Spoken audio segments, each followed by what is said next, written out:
Hello and welcome to all of my fellow creatives. My name is Janice and I'm from Los Angeles, California. About 2 years ago, I made the decision to get a bit more serious in photography.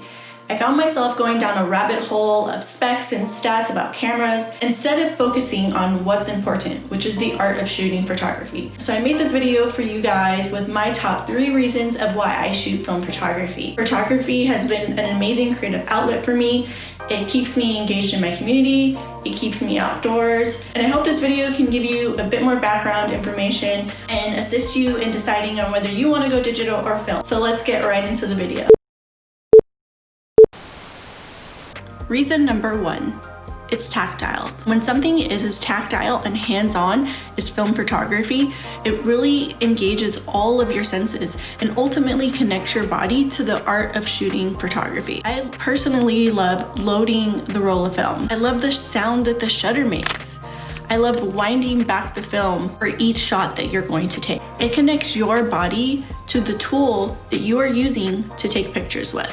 When all is said and done, you have a physical negative in your hand. It allows you to step out of the digital matrix and into the real world.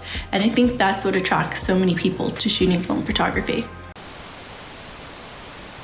Each film stock that you shoot will produce a different aesthetic, depending on its color saturation, its contrast, its brightness, the level of grain it has, and so on. So far, and this can change at any time, my favorite film stock to shoot with is the Fuji C200. I really like the colors that it renders, and I really like the warmth that it gives my photos. Last but not least, the element of surprise. Now, the element of surprise I have broken down in 3 parts as well.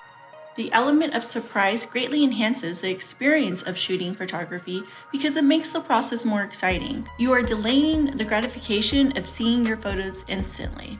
There is an anticipation that builds throughout the entire process of shooting film. As you can see, there's no LCD screen on the back of my camera. You have to rely on your technical experience and the film gods to produce your photos. The second time that you get the feeling of an element of surprise is when you drop off your roll of film. Whether you process your film at home or send it off to your local lab, there are little butterflies that emerge in your belly as you excitedly send off your rolls of film. The last but most satisfying element of surprise is when you get your pictures back. It's like Christmas morning every time, until you actually see your photos. The famous photographer Diane Arbus said it best: "I have never taken a picture I've intended. They're always better or worse." And that is exactly how I feel when I get my film photos back from the lab.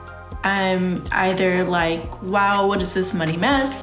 Or this needs to be blown up and posted on a billboard for all to see. But I've noticed that the more I shoot, the higher the ratio goes of the photos that I really like that come back in a roll. And if you'd like to throw in a 4th layer of element of surprise, shoot with expired film. When you shoot with expired film, you are really handing over technical control of what the film results will be. But it's a give-take, right? So you're giving over technical control because you really don't know what the saturation, the sharpness, the contrast is going to be with your expired film because it renders experimental results. But when you give over technical control in shooting expired film, you gain creative control because, well, essentially anything can happen. We don't know, and that's what makes it fun. And that is a wrap. Thank you so much for watching. In the end, whether you decide to shoot film or digital or both, it doesn't really matter. Even if you shoot with a disposable camera, as long as you're being creative, expressing yourself, and having fun, that's all that really matters. Thank you so much for watching, and stay tuned for the next video.